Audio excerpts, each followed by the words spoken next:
The future of money is already here, but forget about just new apps or slightly faster payments. What we're really seeing is a fundamental clash of ideas. It's a global competition between two totally different philosophies, each fighting to write the code that will run our entire economy. So what is this battle really about?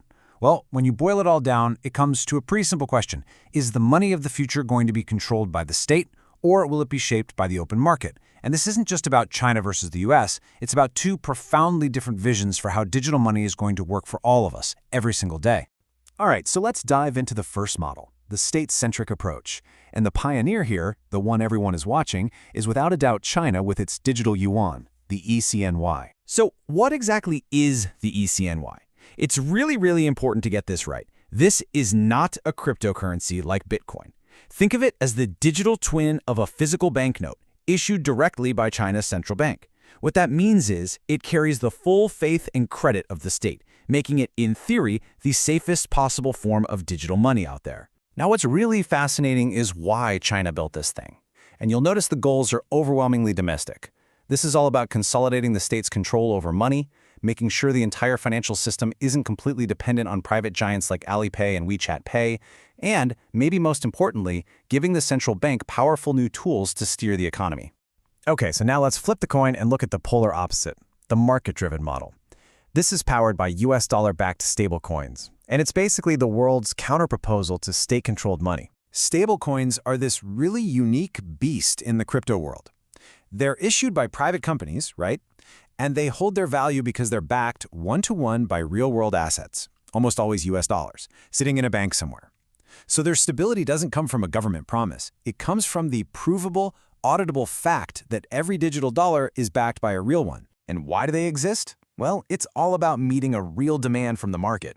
I mean, they started as a handy tool for crypto traders, but they just exploded in popularity for one simple reason. They are incredibly good at sending money around the globe, 24/7 for next to nothing in fees.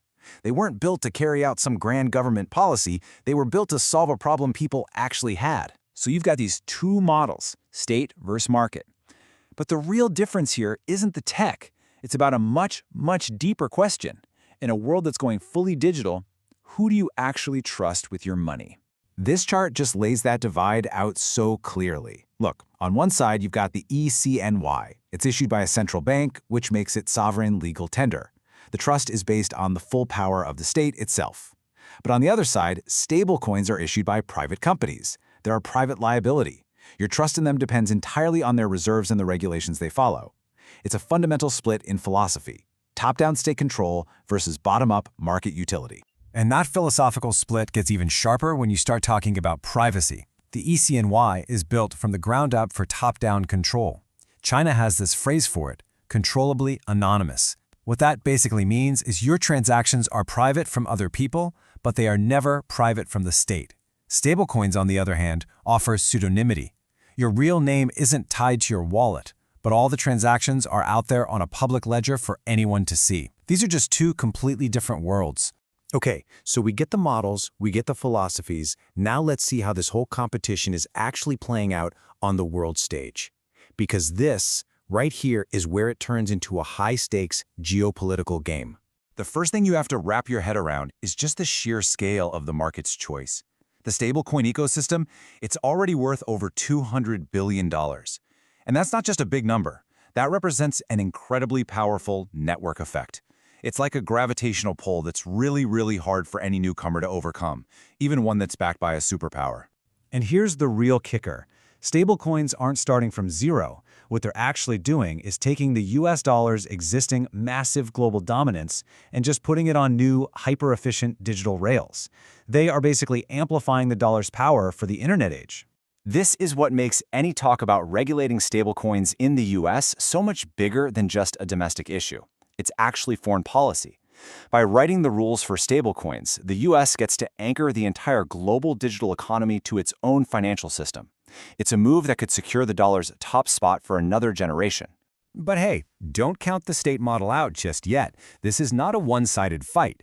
The e-CNY has some unique, what you might call asymmetric advantages, things that a market-based system just can't copy. Its ultimate trump card is sovereign trust. Because it's a direct liability of the central bank, the e-CNY has zero credit or liquidity risk. It can't go bankrupt. For a giant corporation, another government, or just anyone who needs absolute, ironclad safety, no private stablecoin can ever truly compete with that kind of guarantee. And this is where the state model gets truly mind-bending. The e-CNY is designed for something we can call programmable sovereignty.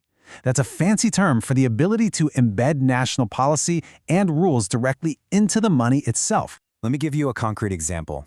Imagine you buy a car with this programmable money. In one single, automated flash, the payment is instantly sent to the seller, the exact right amount of sales tax is automatically routed to the government, and the car's title is updated in the official state registry. Payment, tax compliance, administration, it all happens in one seamless, instant transaction. Wild, right? One of the sources we looked at put it perfectly.